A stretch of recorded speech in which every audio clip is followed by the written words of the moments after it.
Hello बच्चों, let us read question. A vector is not changed if four options are there. It is displaced parallel to itself, when it is rotated through an arbitrary angle, when it is cross multiplied by a unit vector, and when it is multiplied by an arbitrary scalar. So बच्चों यहाँ हम की concept use करेंगे, that is when a vector will not change. तो हम लिखेंगे a vector will not change if its magnitude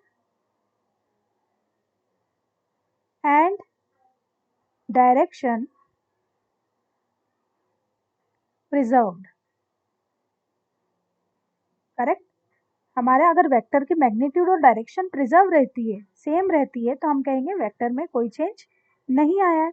चलिए option को चेक करते हैं. Let us start with option D. तो ऑप्शन डी कह रहा है when it is multiplied by N arbitrary scalar. तो मान लिया कि हमारे पास कोई वेक्टर ए है जिसे मल्टीप्लाई कर रहे हैं हम किससे, किसी स्केलर वेक्टर से, सॉरी किसी स्केलर लैम्ब्डा से. और अगर किसी वेक्टर को हम कंपोनेंट में रिप्रेजेंट करें, so this will become a x i plus a y j, है ना. इसे मल्टीप्लाई किया लैम्ब्डा से, तो lambda will multiply the x component of a vector, so this will become lambda times of a x i cap plus lambda times of a y j cap.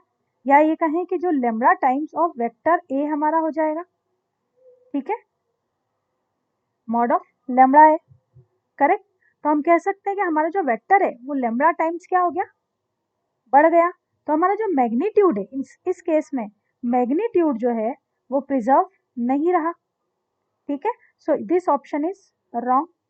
Option C की बात करते हैं. Option C कह रहा है when it is cross multiply by a unit vector.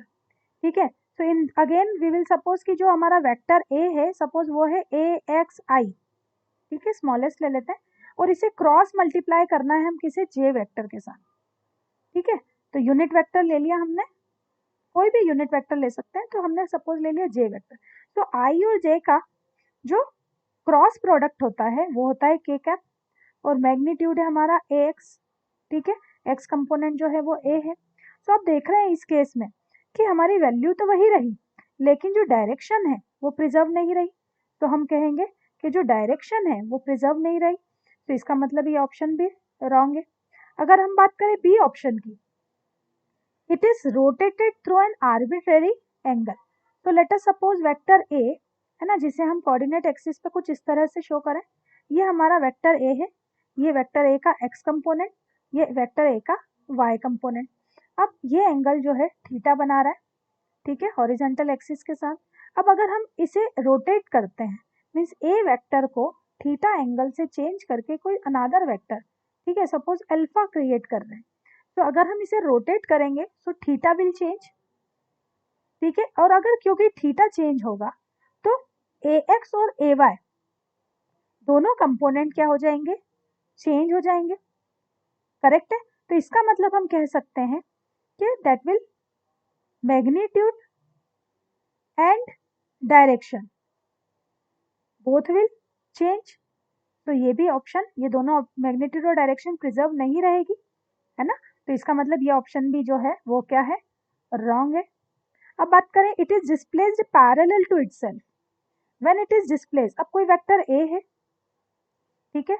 So vector A को ए x plus a Y plus A Z से represent किया जा रहा है, जिसका आई कंपोनेंट, जे कंपोनेंट और के कंपोनेंट है ये. ठीक है. अब अगर इसका पैरेलल वेक्टर की हम एक इक्वेशन फाइंड करें, so equation parallel to the given vector, equation parallel to the given vector, ठीक है. अब कोई वेक्टर बी है जो ए के पैरेलल है, तो उसको भी हम लिखेंगे ए x i plus a y J plus A Z के वाई. बिकॉज जब हम पैरेलल, तो ना तो डायरेक्शन में आप देखिए दोनों की डायरेक्शन सेम है, हम लिख सकते हैं डायरेक्शन, ठीक है, प्रिजर्व्ड है, सेम डायरेक्शन में है, और दोनों के जो मैग्नीट्यूड होंगे, ठीक है, mod of A will be equal to mod of B, है ना. तो हम कह सकते हैं कि जो मैग्नीट्यूड है वो भी क्या है, प्रिजर्व्ड है। तो हम कह सकते हैं option A is the correct option. I hope this is clear to you student. Thank you.